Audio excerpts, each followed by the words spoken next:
What's up guys, welcome back to Fancy Goldfish Fanatics. Today we are heading all the way to Australia for part 1 of our new Tank Tours episode, so make sure you stay tuned to find out more.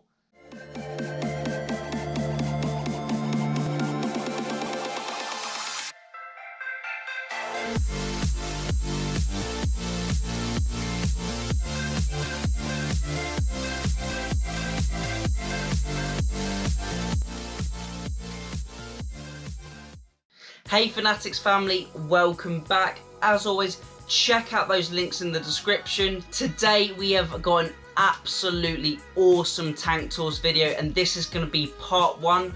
We're heading all the way over to Australia to meet Jeff, who is a goldfish breeder. He has got an absolutely amazing setup. He's actually got his own YouTube channel called Ghost Aquariums. Check it out in that link below and make sure to give him a subscribe and check out his videos. Today we're going to be focusing mainly on his fish, and then in part 2 we're going to look at the general setup, how he runs things and just how he completes his sort of daily tasks and what he does for his fancy goldfish, the different systems he uses, and maybe over in Australia they might use different equipment, different setup, and it will just be really interesting for you guys to see as well. And a lot of you have been saying the Tank Tours videos would be great if they were a bit longer, so I've really tried to put a longer video together, and Jeff has done an absolutely amazing job. All credit to him from Ghost Aquariums. Make sure you check out that link and go and show him some support. I'm going to let Jeff take over. He's going to run you through his fancy goldfish, look at those varieties up close, and I think you're really going to enjoy this video. So thank you, Jeff. Please take it away. Hi Chris, Jeff Patterson from South Australia, or in here we say Ghost Aquariums, we call it. I'd like to just tell you a little bit about myself before I do. I'm still a shift worker. I work in a lead smelters in Port Fury, which is only 11 kilometres out of the little town I live in, which is called Napoli in South Australia. So I suppose we better get on to look at some fish first. That's what we do. I do a two-part. So we'll look at the fish in this one and what I breed, and then we'll have a look at my setup afterwards. So people seem to always be interested about setups. So I'm not your normal breeder. I do things different. I like to do things my way, and a lot of it's just experience over the years, realising some things work and some things don't for others. And I don't stick to one variety of goldfish, fancy. I've got quite a few different sorts. I do Felstars, I do Celestials, I do Young Bows, I do Arandas, as in normal Arandas if you want to call them assorted, blue Arandas, red cap Arandas, I do Black Moors, I do Ryukins, I do Ranchu, I do Butterfly Telescope, I do Panda Butterfly Telescope, I have Black Ranchus, and I have some young Panda Moors in there that hopefully they'll be breeding next year. So, and I also have my 3 turtles in here, which are they're a River Murray turtle, which is a short neck here in South Australia, native to Australia. Not sure that we can get them where you are. So. Got lots of fry this time of the year. It's breeding season, although it's raining today and unusually cold. As you'll notice by the rain, we've got a little bit of water in here. We've got a little bit of a leak in the roof at the moment. So I'm gifted, I'm pretty lucky. This is a 40 foot by 25 foot, 10 foot high shed, which houses my tools, my fish, and my cameraman. So we'll pop up the other end and we'll have a look at some fish up here. We've got 2 grandsons out here today, so we've got Abe and Curtis is on the camera. First up, right up here, these are my Ryukins breeders. So just want to have a look at that there. That's a nice example. It's a nice looking surface. Coming a bit closer there. Here's a nice male Ryukin. Love the long finish. I'm not a big short tail fan. I do like long tails, but they're in there with a spawning mock at the moment for breeding purposes. That's not their normal holding tank, these are breeding tanks, and we'll go through that in the setup. And these are ones that I've selected. These are future breeders, which are Ryukins from there. They're just with some good body shape that I've kept. Smaller one there, and white one. I will look at getting some more Ryukins. As I said, Ryukins, I love the long tail. So if we come around here, Curtis, these are my Ranchu. So we've got, that's a male calico, probably about 5 years old now. Father of a hell of a lot of the spawns. Another calico, got that little bit of a cow look to it, but it's not a cow, but it's got that little bit of cow. That's another male, beautiful. This is a female. She's carrying a bit of eggs at the moment, so she'll probably spawn in the next few days. She has a little bit of trouble balancing when she's got a belly full of eggs. It's another female.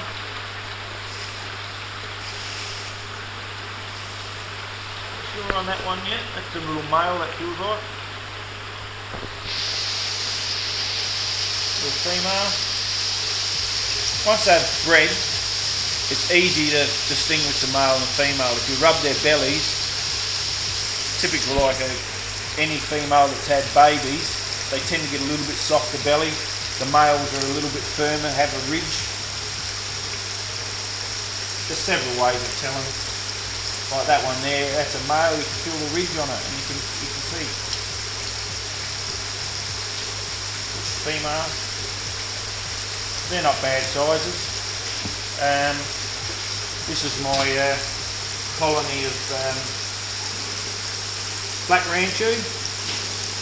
Now if anybody's concerned, a little bit of white on their small bit of, when the Ranchus have, is only growth.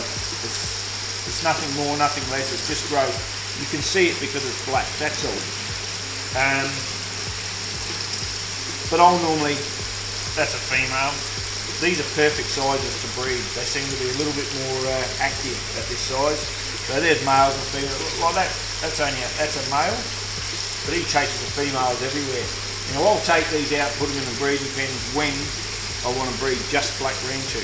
When I want to do an assortment, I leave them all in there, put spawner mocks in here, take the spawner mocks out.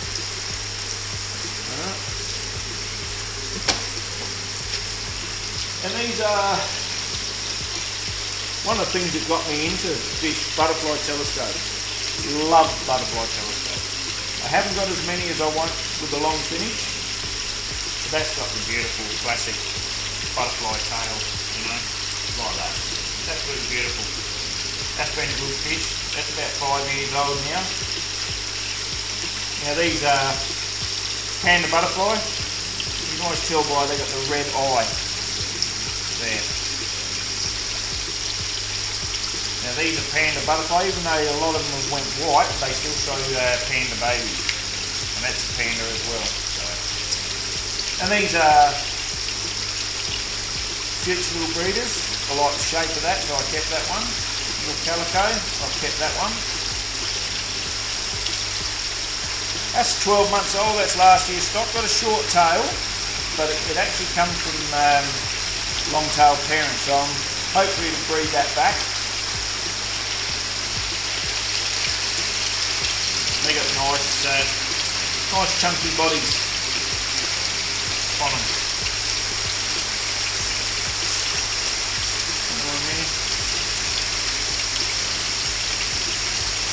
I want to introduce a lot more longer finnage to them as I go along, and I breed them. I keep the longer finnage ones, so Sometimes they get sold before I can keep them. People are pretty keen on them, especially the ladies love the butterfly telescope.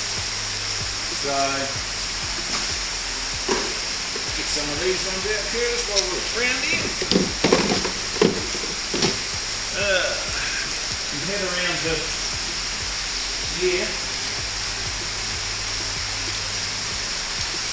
A bit harder to see. These are ones I put in here before.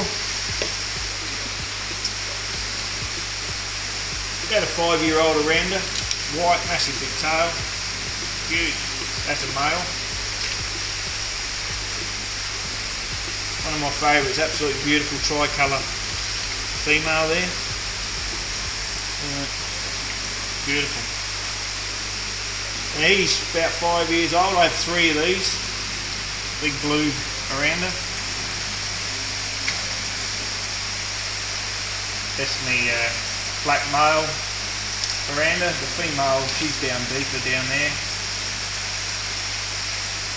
It's my own bred calico. Haven't got a huge wen. I don't mind them if they don't have huge wen, because it helps with the buoyancy. And this is Ghost. This is the actual picture on my Ghost Aquarium's YouTube channel is actually of this fish. So Ghost is still kicking. He'd be about 4 years old. Yeah, there's a lot more orandas down in there, but it's not easy to get them all out. Orandas don't mind a little bit deeper water, but so we'll get past those ones, and I'll get the scoop, and we'll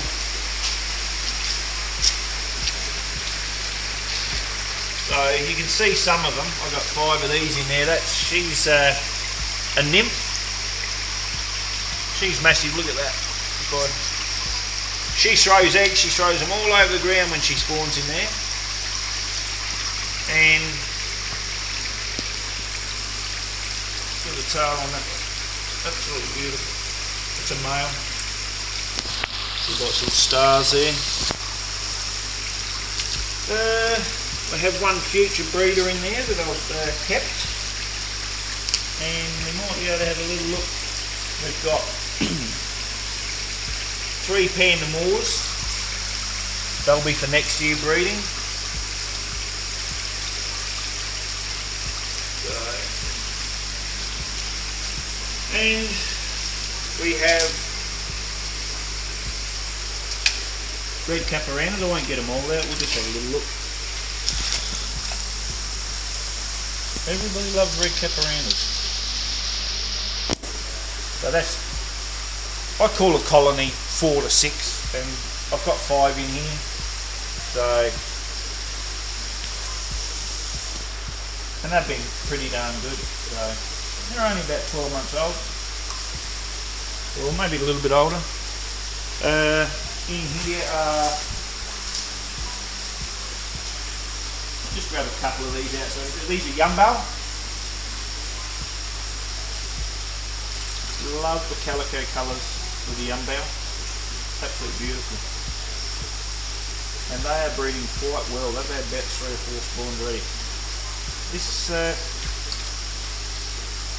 you have to wait and see what this colour actually turns out. So these, they've been a panda for a good 6 months, but it's only a little bit orange there. So there's 6 in there, so nice ones. And we have Hellscales there, Curtis. So I haven't been over to breed these yet. That's a beautiful fish, that one. So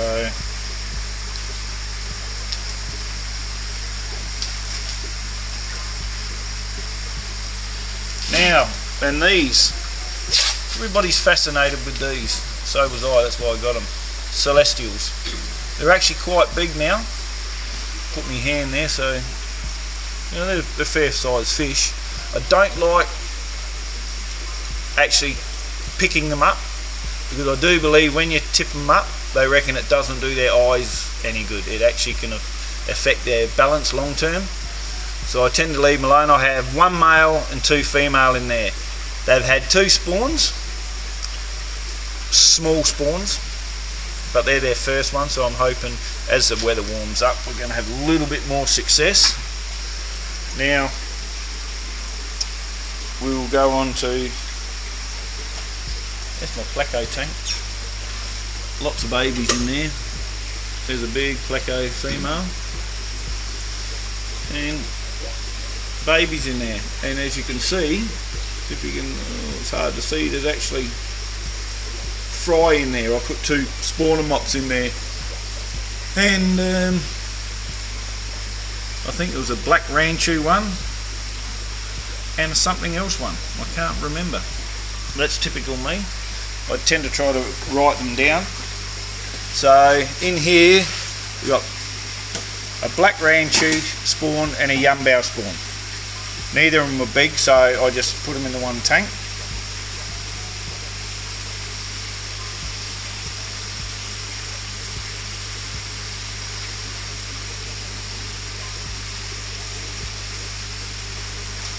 We have a butterfly telescope, the smaller ones, and I've already culled some out, and I've only got about 3 or 4 nice ranchu. Getting about 20 centimetres, nearly an inch long they are now. Left in there, the rest of butterfly telescope babies. And these look like they are orandas.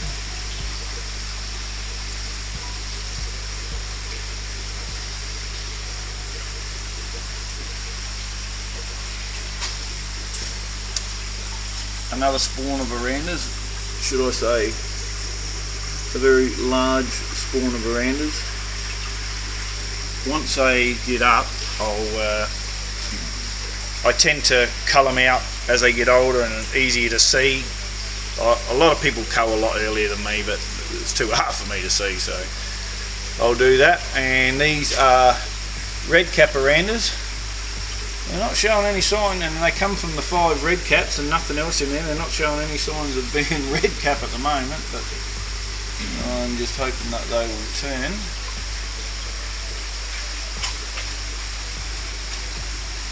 Not 100% sure what these are. I think they are a yumbao spawn. Once again, I didn't write down, and I should have wrote down what was there.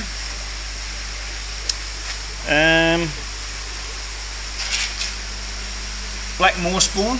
They're not a bad size now. This is a 4-foot tank, so this is absolutely laced with them. Sorry about the camera trying to focus.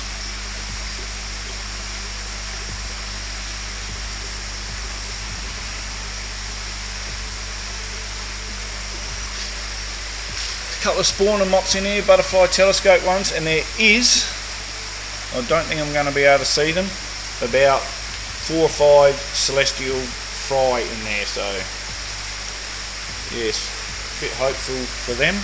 And this is also another pleco tank with babies in it as well. See them on the ground. Alright, and this here is just an extra little one when I find fry in tubs and things like that have got through the system.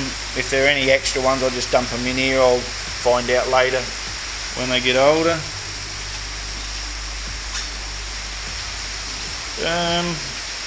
Due to the light, we're not probably going to be able to see, but butterfly telescope and ranchu in there. Whenever I say that, they're never crossbred. They're actually just a spawn of ranchu and a spawn of butterfly telescopes being put in there, that's all. I don't crossbreed. Black moors, they're in there. Celestial mops, as in eggs, so hopefully they were only yesterday put in there. And we have also got fry in here, so they look like that's an oranda spawn. So that's all on the fish side of things. But for feeding, I probably do things a little bit different to most. When you're doing fry, I'll make my own. I use a microfood. I blend it up like that as a powder. That's a little bit harsher, but there's one that's even finer. That'll have pellets in it. Only seating pellets. Don't use floating pellets. It's not good for your fish. And have a little bit of garlic, a little bit of duckweed in there, and a little bit of flakes. And the duckweed is dried out. I let it dry out, and then I use it. I try to steer away from the real short body fancy fish, because if you're going to have trouble with swim bladder, that's where you normally get it from. Now, I do have one probably signature trick that I use for the health of my fish. Not everybody does it, but I'll show you what I do. I always got told by my mother that garlic heals everything. So, minced garlic. Now, fish really don't like garlic. So what you've got to do, and once again flakes, you only push flakes under the water, you don't drop them on top of the water. So I'll get a little bit on the end of the knife there, garlic, and you get flakes like this. You come in here and you push it in together and give it a wiggle. So what they'll do is they'll snap at the flakes. Not really the garlic, but they'll just get garlic while they do it. Now parasites can't live in a fish that's got garlic in it. So if there's any parasites, it'll go out anally or they'll drop off. After 24 hours, they'll try to go back on the fish. And when they bite the fish again, they'll find, oh, it's got garlic, and they'll drop off, and after a while, they'll naturally die of parasites. That is the best remedy I've got to keep your fish healthy. And broccoli. Alright, that's the end of this video for now, so I'll see you in part 2. So thank you for watching, those viewers who have stuck around to the end of the video. Hopefully you enjoyed that. I thought it was really nice to see his setup and sort of how things are slightly different in Australia. Make sure you subscribe, because you've got to stick around for part 2, where we're going to be touring his facility and Jeff is going to walk us through all of his systems and setups. So I hope you've enjoyed that video. Any questions for Jeff, drop down in the comments below and hopefully he can come along and answer them for you. Thank you all for watching. Remember to keep those water changes up, and happy fish keeping.